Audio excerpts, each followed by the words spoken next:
कर्पूरगौरं करुणावतारं संसारसारं भुजगेन्द्रहारं सदा वसन्तं विद्यारविन्दे भवं भवानी सहितं नमामि। मन्दारमाला कलितालकाये कपालमालाङ्कितसुन्दराय दिगम्बराय च दिगम्बराय नमः शिवाय च नमः शिवाय। कालिंगोप्राङ्गणमन्दिरचरण डोळ्यान पाहिन रूप तुझे प्रेमे अलिंगिन आनंदी पूजिन भावे ओवाळिन म्हणे नमः।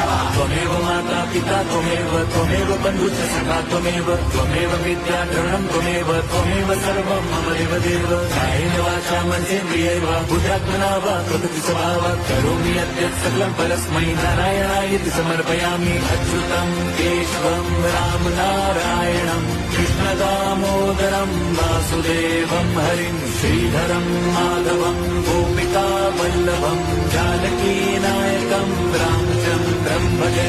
हरे राम राम राम हरे हरे हरे कृष्ण हरे